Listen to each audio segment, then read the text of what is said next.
తనకు మొరపెట్టు వారి అందరికీ, తనకు నిజంగా మొరపెట్టు వారికి అందరికీ యెహోవా సమీపంగా ఉన్నాడు. నిజంగానన్నా వాడు ఎందుకు వాడాడో మరి మనందరూ గ్రహించాలి. ఓకే, సో ఈ వాక్యాన్ని ప్రార్థనాపూర్వకంగా స్టార్ట్ చేసుకుందాము. ప్రార్థన. ప్రేమగా తండ్రి, కృపగల ప్రభువా, దయగల రక్షక దేవా, నీ కృప నీ ప్రేమతో తండ్రి మరోసారి నీ సేవకుని కుటుంబం ప్రభా, మరి గణేష్ గారి కుటుంబాన్ని మరొకసారి చూడడానికి, అలాగే వారి యొక్క సంఘాన్ని చూడడానికి ఇచ్చిన భాగ్యాన్ని బట్టి నీకు వందనాలు స్తోత్రాలు ప్రభా. మరి ఈ సమయంలో ప్రభా నీ వాక్యం ధ్యానిస్తుండగా మమ్మల్ని బలపరచండి, దీవించండి. మాకు సమీపంగా ఉండాలి నేను కోరుకుంటున్నాను ప్రభా. మాకు సమీపంగా ఉండి తండ్రి నిన్ను కనపరిచే బిడ్డలుగా మమ్మల్ని కనికరించమని, మీరే మహిమ గంట ప్రభావ పదమని మా ప్రభుని పేరు రక్షకుడని ఇస్తున్నాం తండ్రి. మరోసారి చదువుతున్నాం చూడండి. తనకు మొరపెట్టు వారికి అందరికీ, తనకు నిజంగా మొరపెట్టు వారికి అందరికీ యెహోవా సమీపంగా ఉన్నాడు. నిజంగా అనే వర్డ్ చాలా పవర్ఫుల్ అయిన వర్డ్. చాలా ఆ మాట చాలా మనం ఎవరితో ఏదైనా మాట్లాడాలంటాం నిజమేనా అంటాం. ఇది స్టార్టింగ్లో సైతాన్ కూడా అన్నాడు కదా బైబిల్లో, స్టార్టింగ్లో నిజమా ఇది నిజమా అని అన్నాడు. అయితే ఎందుకు ఈ నిజంగా అనే మాట దేవుడు లేదా ఈ కీర్తనల దావీదు కదా రాసింది కీర్తన. ఈయన ఎందుకు అంటే ఒక్కోసారి మనం నామకే వాస్తే ప్రార్థన చేస్తాం. నేను చాలాసార్లు చేశాను, దేవా నన్ను కాపాడు, నాకు ఈ ప్రాబ్లం తెలియదు అనుకుంటే వెళ్ళిపోయేవాడు. చాలాసార్లు మనం అలా చేస్తాం. ఏం చేస్తాం? నామకే వాస్తే అంటే పేరుకి ప్రార్థన చేసుకున్నామా లేదా అని. ఒక్కొక్కసారి నేను ఇలా అనుకుని వెళ్ళిపోతూ ఉంటాను. నాకు కూడా కొంచెం క్యాథలిక్ బ్యాక్గ్రౌండ్ ఉంది. ఒకసారి ఇలా అనుకొని వెళ్ళిపోతూ ఉంటాను నేను. కానీ దేవుడు అలా కోరుకోవట్లేదట. నిజంగా మనకి ఏం కావాలి? నిజంగా ప్రార్థన చేయాలి, నిజంగా మొరపెట్టాలి. ప్రార్థన అంటే ఏంటి? ప్రార్థన అంటే ఏంటి చెప్పండి? మొరపెట్టడం అంతేనా? ప్రార్థన అంటే ఏంటి? భక్తి పరులకైతే ప్రార్థన అంటే దేవునితో మాట్లాడటం అన్న.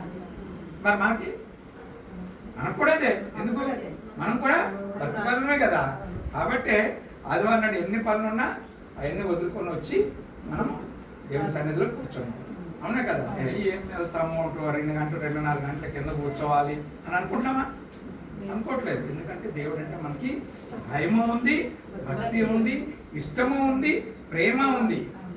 ఆయన మన తండ్రి కాబట్టి ఆయన ప్రేమ ఉంది. కాబట్టి మన ఇక్కడికి వచ్చా అంటే దేవునితో మాట్లాడడం అంట. అంతేకాకుండా దేవుని స్తుతించడం.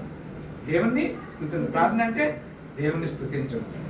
మన జీవితాన్ని అంటే నిజంగా మన నిజమైన జీవితాన్ని దేవుని సన్నిధిలో కుమ్మరించుకోవడం అంట. కుమ్మరించుకోవడం అంటే డే టు డే లైఫ్లో, అంటే రోజు మనం పని పాటల్లో ఒక్కోసారి అబద్ధం ఆడవచ్చు, ఒక్కోసారి మనము లేనిపోని బాధ మనంతటా మనమే నిజమే తెచ్చుకుంటాం కొన్ని ప్రాబ్లమ్స్ని. అవునా కదా? నేనైతే చాలాసార్లు తెచ్చుకుంటా ఉంటాను. అనవసరంగా ప్రామిస్ చేసేస్తూ ఉంటాను. అనవసరంగా ప్రామిస్ చేసేస్తాను. అవతల పాటు దానికి అర్హత లేకపోయినా నేను ప్రామిస్ చేసేస్తాను. అంటే అతని యొక్క సంతోషాన్ని చూడాలనుకుంటానే తప్ప నా స్తోమతని చూసుకోలేకపోవచ్చు. అంటే అట్లా జరిగినప్పుడు దాన్ని కూడా మనం కుమ్మరించుకోవాలంటే, కుమ్మరించుకోవడం అంటే మన దేవాన్ని నేను తప్పు చేశాను, క్షమించాను, పాప క్షమాపణ పొందడం. అంతేకాకుండా దేవుని సన్నిధిలో మన అక్కర్ని తెలియజేయాలి. అడిగితేనే కానీ అమ్మ కూడా అన్నం పెట్టదంటారు. అంటే అమ్మ ఈ టైంకి పిల్లలకు భోజనం పెట్టడం తెలుసు, కానీ అమ్మకున్న చిన్న లోపం ఏంటంటే మర్చిపోయి ఉండొచ్చు, మర్చిపోయి ఉండొచ్చు. కాబట్టి పిల్లోడు లేదా పాప ఏమడగాలి? అమ్మ ఆకలిస్తుందంట. అంటే ఒక్కొక్కసారి అమ్మ అడిగితేనే కానీ భోజనం పెట్టకపోవచ్చు. అదే సమయంలో మనం కూడా మొరపెడితేనే కానీ దేవుడు మన మీద దృష్టి సారించకపోవచ్చు. బైబిల్లో చాలా చోట్ల ఉంది. నువ్వు నన్ను అడిగావా అంటే మన అక్కర్లను తీర్చమని దేవుణ్ణి అడగాల్సిన బాధ్యత మనకు ఉంటుంది. అంతేకాని దేవునికి తెలియదా అంటే దేవునికి తెలుసు. బైబిల్ కూడా ఉంది కదా, ఏమైనా ఉంది? మీరు అడుగుడి మీకు ఇవ్వబడి అని ఉంది. అదే సమయంలో మీరు అడగక ముందే నాకు మీకు ఏం అవసరమో తెలుసు అని కూడా ఉంది. 2 ఉన్నాయి. అందుకని అయ్యగారు చాలా సార్లు చెప్తారు 2 అంచులు గల ఖడ్గం. బైబిల్ ఏంటి? ఇటు నరకపడుతుంది, అటు నరికినా 2 ఎడ్జులు ఉంటుంది, దానికి 2 వైపులా షార్ట్గా ఉంటుంది. అంటే మనము ఏ సందర్భంలో ఏది వాడాలో మనం నేర్చుకొని ఉండాలి, అంతే కదా. ఇప్పుడు డ్రైవింగ్ చేసే కార్ డ్రైవింగ్ చేసేవాళ్ళు, లేకపోతే బస్సు లారీ డ్రైవింగ్ చేసేవాళ్ళు ఏ సందర్భంలో స్టీరింగ్ ఎటు తిప్పాలో వాళ్ళకి తెలియాలి. తెలియకపోతే ఏమవుతుంది, యాక్సిడెంట్ అయ్యే అవకాశం ఉంటుంది. సో అంటే ఏ సందర్భంలో మనం దేవునితో ఎటువంటి రిలేషన్ పెట్టుకోవాలి, ఎటువంటి ప్రార్థన చేయాలి, ఏ విధంగా దేవుని సన్నిధిలో నడుచుకోవాలి మనకు తెలిసి ఉండాలి. అలా తెలియాలంటే మనకి ప్రార్థనా జీవితం అవసరం ఉంటుంది అన్నమాట. అంతేకాకుండా మన చుట్టూ ఉన్న వారి గురించి, వారిని దీవించమని, వారిని కాపాడమని, వారిని రక్షించమని, వారిని తన సన్నిధికి తీసుకురమ్మని ప్రార్థన చేయాలి. అదే ప్రార్థన. ప్రార్థనలో ఇవన్నీ భాగాలన్నమాట. అంతేకాకుండా మనం ముఖ్యంగా ప్రతిరోజు మనం చేయాల్సింది ఏంటంటే కీడులో పడకుండా చూసుకోవడానికి వీలుగా, అంటే కీడులో పడిపోకుండా తప్పించమని ప్రార్థన చేయాలి. నేను చాలా పెద్ద కీడులో పడ్డాను. ఏంటి తెలుసా, ఆ కెనరా బ్యాంక్ వాడు నన్ను ఇదిగో నీకు ఇంత లోన్ ఇస్తామని వాళ్ళే నన్ను అప్రోచ్ చేయాలి. అంటే నన్ను కలిశారు. నేను అంతా వాళ్ళు చెప్పిందల్లా చేసుకుంటూ పోయాను. తక్కువ లోన్ ఇచ్చాడు, తక్కువ లోన్ ఇచ్చాడని వాడు ఇచ్చిన తర్వాత ఎప్పుడో నేను గ్రహించాను. తర్వాత ఇలా ఎందుకు ఇచ్చారని అడిగితే 2వ లోన్ ఇస్తామని మళ్ళీ 2వసారి వాళ్ళంతా ఎంక్వైరీ చేసుకున్నారు. సివిల్ ఇంజనీర్ అపాయింట్ చేశారు. అయినా సరే ఇవ్వలేదు. నా దగ్గర కొంచెం డబ్బులు కూడా ఆశించారు, డబ్బులు ఇచ్చారు, అయినా ఇవ్వలేదు. అంటే ఏంటి, నన్ను ఏం చేశారు వాళ్ళు, నన్ను మిస్లీడ్ చేశారు. అంటే నేను కీడులో పడేటట్లు చేశాను. నేను అప్పుడే మేల్కొని దేవా నన్ను కీడులో పడకుండా చేయాలని ప్రార్థన చేసుకుంటే నేను ఆ కీడులో పడి ఉండేవాడిని కాదు. ఈరోజు ఆ కీడులోంచి నన్ను తప్పించమని ప్రార్థన చేస్తాను. చూసారా, ఆ కీడులో పడకుండానే ముందు మనం ప్రార్థన చేయాలంట. కానీ ఏం చేశాను, నేను కీడులో పడిపోయిన తర్వాత, ఆ మోసంలో పడిపోయిన తర్వాత, కెనరా బ్యాంక్ కూడా బుక్ అయిపోయిన తర్వాత నేను ఇప్పుడు బాధపడుతూ భగవంతుని ప్రార్థన చేస్తున్నాను. అంటే అలా చేయకూడదంట, ముందే చేయాలి. అంతేకాకుండా మనకి క్రీస్తు ప్రభు మనకి ఈ లోకంలో మంచి ప్రార్థన నేర్పించారా లేదా? ఏమని నేర్పించారు? పరలోకమందున్న మా తండ్రి, నీ నామం పరిశుద్ధపరచబడును గాక, నీ రాజ్యం వచ్చును గాక, నీ చిత్తం పరలోకమందు నెరవేరినట్లు నీ యందును నెరవేరును గాక, మా అనుదిన ఆహారము దయచేయము, మా రుణస్తులను మేము ప్రకారం మా రుణములను మీరు క్షమించుము, మమ్మల్ని శోధనలోనికి రానియక కీడు నుండి లేదా దుష్టు నుండి తప్పించుము. చూడండి లాస్ట్ మమ్మల్ని శోధనలోనికి రానియొద్దు. ఈ కీడులో పడినప్పటి నుంచి నేను ఈ పరలోక ప్రార్థన, క్రీస్తు ప్రభు నేర్పించిన ప్రార్థన చాలాసార్లు, ఒక్కోసారి రోజుకి 7 సార్లు నేను ప్రార్థన చేసుకుంటాను. అంటే ఒకసారి దిగితే కానీ రోజు తెలియదు అంటారు కదా. అంటే నేను కీడులో అపారమైన భయంకరమైన కీడులో నేను పడ్డాను కాబట్టి, ఎందుకంటే జీవితంలో ఎప్పుడు అంత పెద్ద కీడు నాకు రాలేదు కాబట్టి. అంటే నేను మీకు ఇచ్చే సజెషన్ ఏంటంటే, హోమ్ లోన్ తీసుకున్నప్పుడు కానీ, ఏ టైపు లోన్ తీసుకున్నప్పుడు కానీ ఏం చేయాలి, వాడు ఏం చెప్తున్నాడో చాలా జాగ్రత్తగా వినాలి. మనకి డౌట్ వస్తే ఆగిపోవాలి, తీసుకోకూడదు. బ్యాంక్ వాళ్ళు ఇప్పుడు బ్యాంకులో ఉన్న 170 మంది ఆఫీసర్స్ అందమైన అబద్ధాలు చెప్పి మోసం చేస్తాడు. ఇప్పుడు బ్యాంకులు అలాగే అయిపోయాయి. దానికి చాలా కారణాలు ఉన్నాయంటే అంటే ఇప్పుడు మన దేవుని సన్నిధిలో అవసరం మనకి. కాబట్టి మన ప్రార్థన, మన మొర నిజంగా ఉండాలంట. మన ప్రార్థన, మన మొర అన్నది నిజంగా ఉండాలి. ప్రార్థన ఎలా చేయాలి? నేను చాలామందికి చిన్నపిల్లలకు, ముఖ్యంగా స్టూడెంట్స్ లాంటి వాళ్ళకి చెప్పినప్పుడు ఏం చెప్తానంటే, నీ ప్రార్థన 14 నుంచి 15 నిమిషాలు మినిమం, మ్యాక్సిమం 20 నిమిషాలు ఉండాలి. ఎప్పుడు ప్రార్థన చేసుకున్నాం 14 నుంచి 15 నిమిషాలు మినిమం 15 నిమిషాలు అనుకున్నాం. 15 నిమిషాలు మినిమం ఉండాలి, 20 నిమిషాలు మ్యాక్సిమం ఉండాలి. ఎందుకంటే నేను గంటల కొద్ది ప్రార్థన చేయగలను అంటారు చాలామంది. అవసరం లేదు, గంటల కొద్ది ప్రార్థన చేయక్కర్లేదు. నువ్వు నిజంగా మొరపెట్టడానికి 14 నిమిషాల నుంచి 20 నిమిషాలు సరిపోతుంది. మరి హిపోక్రటిక్గా వేషధారంతో ప్రార్థన చేయడానికి గంటలు కూడా సరిపోవు. కొంతమంది ప్రార్థన చేస్తారు, దేవా దేవా దేవా దేవ స్తోత్రం స్తోత్రం స్తోత్రం. అవసరం లేదు. దేవుని స్తుతించడానికి 2 నిమిషాలు చాలు. ఇక్కడ నేను రాసుకున్నాను, అని చెప్తాను చూడండి. మొదట దేవుని స్తుతించడానికి 2 నిమిషాలు చాలు. దేవుని క్షమాపణ అడగడానికి, అంటే మన కష్టాన్ని, మన తప్పుల్ని, పాపాల క్షమాపణ 2 నిమిషాలు చాలు. మన అవసరాలు తీర్చమని అడగడానికి 2 నిమిషాలు చాలు. ఓకే, మనకు తెలిసిన వాళ్ళ గురించి ప్రార్థన చేయడానికి 2 నిమిషాలు చాలు. మన శత్రువులను క్షమించమని అడగడానికి 2 నిమిషాలు చాలు. ఓకే, మన ఫ్యూచర్ గోల్స్, మన భవిష్యత్తులో మనం ఎలా ఉండాలని అడగడానికి కోసం అంటే 2 నిమిషాలు. అంటే స్టూడెంట్స్ లాంటి వాళ్ళు, దేవా నేను మంచి జాబ్ కొట్టాలి. అంబేద్కర్ గారు ఏమంటారంటే, నువ్వు పేదవాడిగా పుట్టడం నీ తప్పు కాదు, అది నీ తప్పు కాదు. ఏం చేస్తావు, పేద తల్లిదండ్రులు పుట్టావు, కానీ చనిపోయేటప్పుడు పేదవాడిగా చనిపోతే అది నీ తప్పే. చనిపోయేటప్పుడు పేదవాడిగా చనిపోతే నీ తప్పు. ఎందుకంటే నీకు 60 సంవత్సరాలు, 70 సంవత్సరాలు, 80 సంవత్సరాలు దేవుడు ఆయుష్ ఇచ్చాడు. అందులో 20 సంవత్సరాలు, 25 సంవత్సరాలు నీ చదువుకోవడానికి లేకపోతే లోకంలో ఉన్న జ్ఞానాన్ని సంపాదించడానికి సరిపోయినా 25 సంవత్సరాల నుంచి 50 సంవత్సరాలకు 10 సంవత్సరాలు, 50 సంవత్సరాల నుంచి ఇంకో 20 సంవత్సరాలు వేసుకుంటే అదొక 20 సంవత్సరాలు, అంటే 45 సంవత్సరాలు దేవుడు మనకి ఇచ్చాడు సంపాదించడానికి, ఫ్యామిలీని పోషించుకోవడానికి. అంటే ఈ 45 సంవత్సరాలు నువ్వు సరిగా సంపాదించుకోలేకపోతే, ఈ 45 సంవత్సరాలు నువ్వు సమయాన్ని సరిగా సద్వినియోగం చేసుకోకపోతే నువ్వు వ్యర్థుడివే. కాబట్టి అంబేద్కర్ గారు ఆ మాట అన్నారు, నువ్వు పేదవాడిగా పుట్టడం నీ తప్పు కాదు, కానీ పేదవాడిగా చనిపోతే అది నీ తప్పు. సో మనం అందరం పేదవాళ్ళగా పుట్టాం, కరెక్టే. అయితే ఏంది, చాలా మంది కంటే 100కి 70-80 మంది కంటే సంతోషంగా మనం బతుకుతున్నాం ఈ లోకంలో. అంతే కదా, ఎందుకంటే మనకి దేవాది దేవుడైన క్రీస్తు ప్రభు మనకు రక్షకుడుగా ఉన్నాడు. కాబట్టి మనకేంటి, మీ పాటలకు చాలా, అంటే నేను ఎక్కడ వినలేదు, 2 పాటలు పాడారు వచ్చిన వెంటనే. 2 పాటలు చాలా చాలా బాగున్నాయి. నేను అయ్యగారికి ఇచ్చే సజెషన్ ఏంటంటే, మీరు ఒక యూట్యూబ్ పెట్టండి, ప్రతి వారం ఒక ప్రసంగాన్ని అప్లోడ్ చేయండి. నేను ఈ మధ్య స్టార్ట్ చేశాను.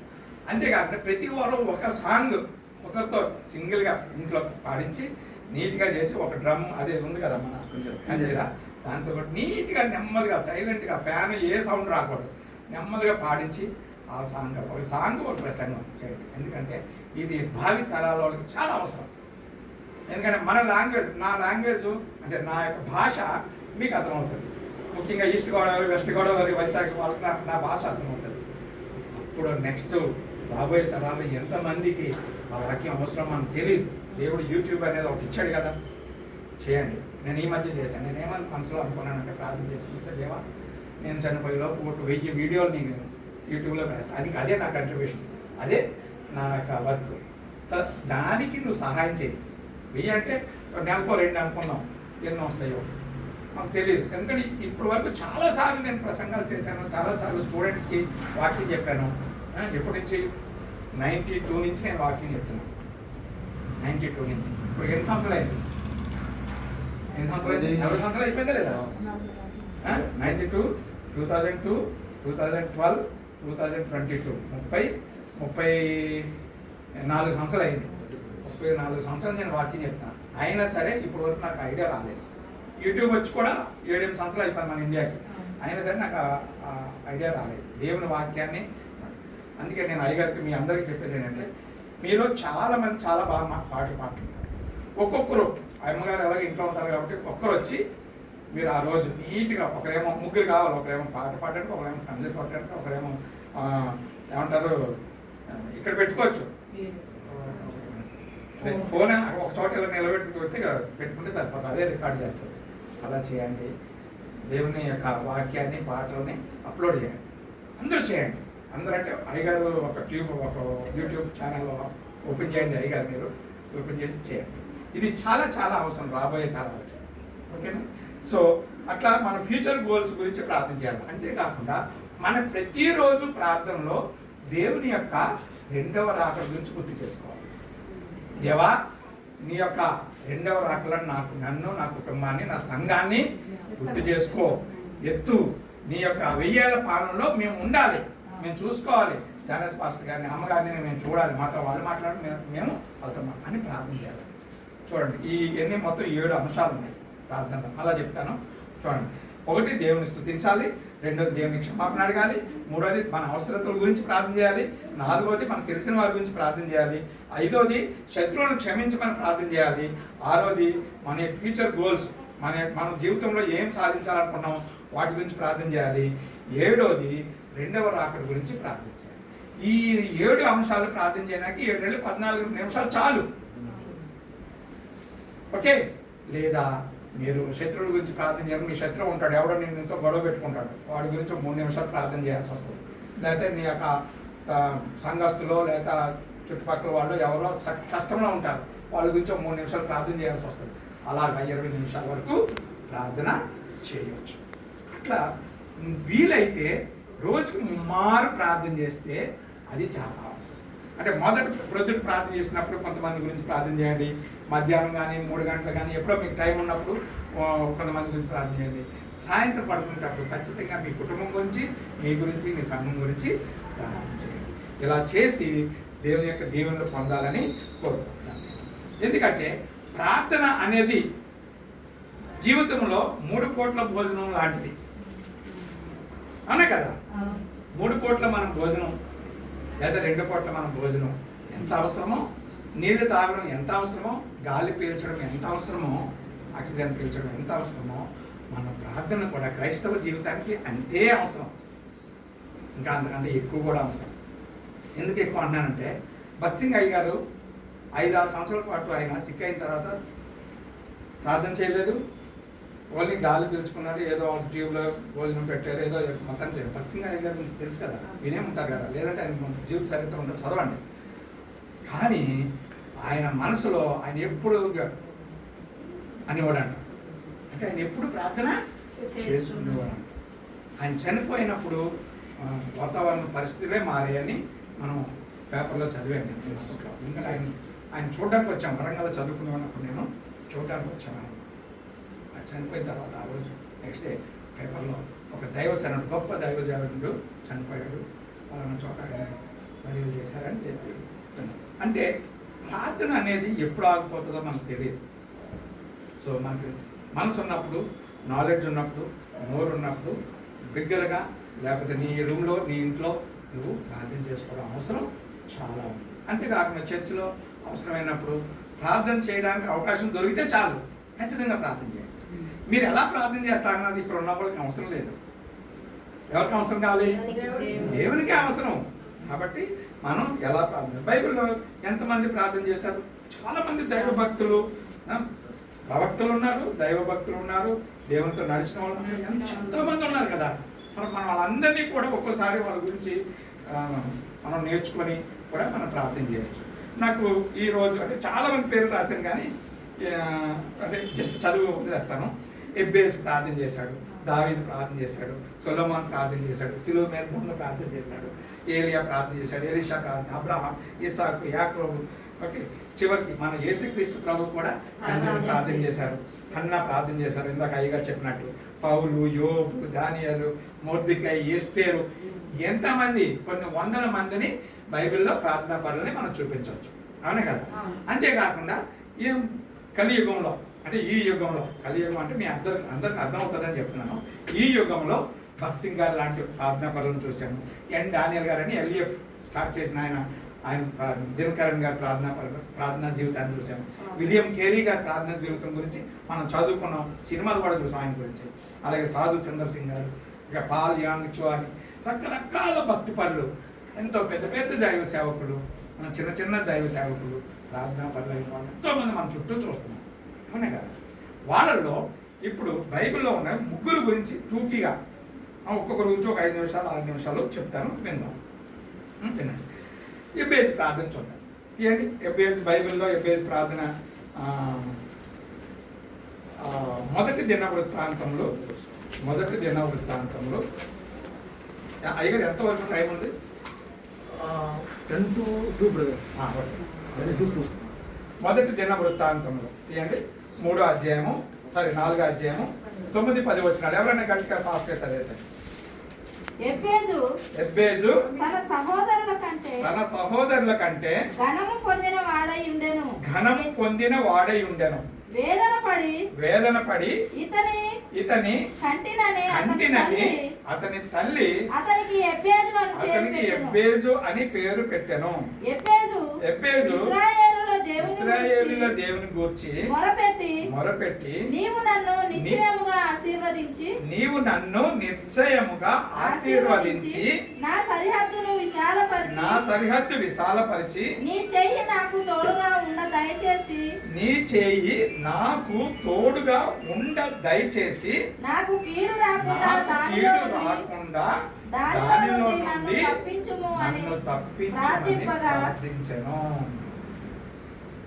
తర్వాత ఏమైంది? అలా ప్రార్థిస్తే దేవుడు అతని మనవి చేసిన దానిని అతనికి దయచేశాను. అసలు ఈ ఒక్క 2 వచనాలలోను నేను 2 రోజుల పాటు రోజుకి 10 గంటలకు చొప్పున వాక్యం చెప్పచ్చు. నేనే కదా అయ్యగారు కూడా చెప్పచ్చు. అంత లోతైన మర్మాలు ఈ 4 మాటల్లోనూ ఉన్నాయి. చూడండి, ఎబ్బేజు అన్న మాట కంటే వేదన పడ్డామంట. ఎవరు వేదన పడ్డారు? అతని యొక్క తల్లి. ఈ రోజుల్లో తల్లులు పిల్లలకి అనేటప్పుడు వేదన పడుతున్నారా? పడతలేదు. 100కి 90 మంది పడతలేదు, 90 మంది పడుతున్నారు, 10 మంది పడుతున్నారు. అంటే అప్పట్లో పిల్లలు కనడానికి కన్నలేక చనిపోయిన వాళ్ళు ఎంతో మంది అవునా కదా. అదొక్కటే కాదు, ఇప్పుడు కొంతమంది వేదన పడుతున్నారు. ఎలా పడుతున్నారు తెలుసా? బిడ్డ కడుపులో పడినప్పుడే తల్లికి విపరీతమైన ప్రాబ్లమ్స్ వచ్చేస్తున్నాయి. బెడ్ బెంచ్ కదలడానికి వీలు లేదు. మా మిస్సెస్ చెప్పారు డాక్టర్ మేడము, బెడ్ రెస్ట్. ఆమె డాక్టర్ చదివింది బెడ్ రెస్ట్. పిల్లల కోసం జాబ్ లేదు, చదువు లేదు, ఏమీ లేదు, అన్నీ వదిలేసి ఏం జరిగింది?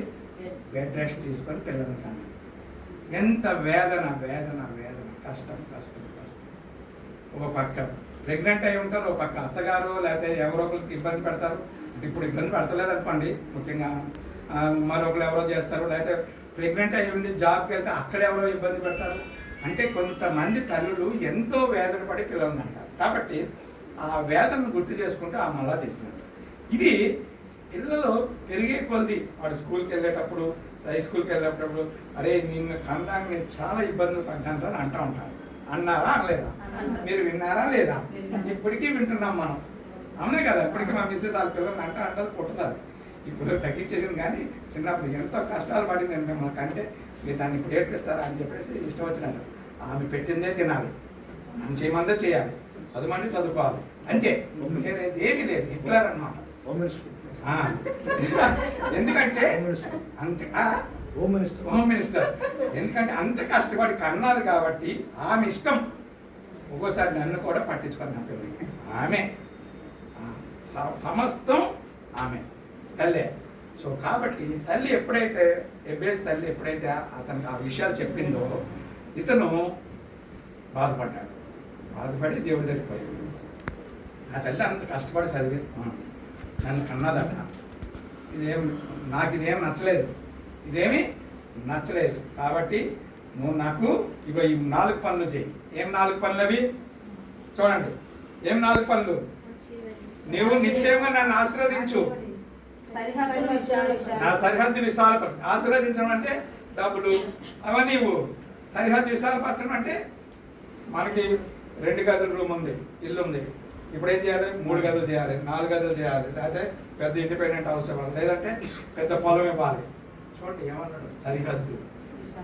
సరిహద్దు సరిహద్దు తెలుసు కదా. సరిహద్దు పొలం దగ్గర సరిహద్దు ఉంటుంది, మన ఇంటికి సరిహద్దు ఉంటుంది. సరిహద్దుని విశాలపరచడం. ఎంతమంది నేను సరిహద్దుని విశాలపరచుకోవాలనుకుంటున్నాను, దేవా నన్ను దీవించండి, ఎంతమంది ప్రార్థన చేశారు? 1 2 3 4 5 6 నేను పనిచేస్తాను. ఎప్పుడైతే నువ్వు సరిహద్దు గురించి ప్రార్థన చేస్తావో దేవుడు నీకు భూమిని ఇస్తాడు. సరిహద్దు అంటే ఏంటి? భూమి. పడ మీద ప్రసంగంలో భూమి గురించి ఏం రాసుకున్నారు చూడండి. భూలోకమును స్వతంత్రించుకొందురు అన్నాను. ఆ వాక్యం మీరే చదవాలి, నేనేం చదవాలి. చదవండి. మత్తయి సువార్త 5వ అధ్యాయంలో చదవాలి. మత్తయి సువార్త 5వ అధ్యాయం వాక్యం నేను చెప్పను, మీరే చెప్పాలి. సాత్వికులు ధన్యులు, వారు భూలోకమును స్వతంత్రం. అంటే ఈ అన్యులు స్వతంత్రించుకున్న భూమి కాదు, వాళ్ళు గ్రాప్ చేసుకుంటారు. వాళ్ళు ఏం చేస్తారు? ఆక్యుపై చేసేసుకుంటారు, వాడు గుంజేసుకొని చేస్తారు. ఆ స్వతంత్రించుకోవడం కాదు, దేవుడే స్వయంగా మనకి ఆ స్తోమత ఇస్తాడు. న్యాయంగా ఆ ల్యాండ్ను కొనుక్కోవడానికి కావాల్సిన డబ్బులు ఇస్తాడు. కొనుక్కుంటాము, మనం ఆశీర్వాదం పొందుతాము. ఓకే, నా యొక్క సరిహద్దులను విశాలపరిచి నీ చెయ్యి నాకు తోడుగా ఉండనేమో. I'm praising God. ఒకసారి లేనా? ఒకసారి లే. Brother, I'm praising not to stop. Thank you, I raise my hand not to stop. I praise God. Thank you, thank you so much. Praise Lord, praise Lord. ఇక ఇది పట్టుకో.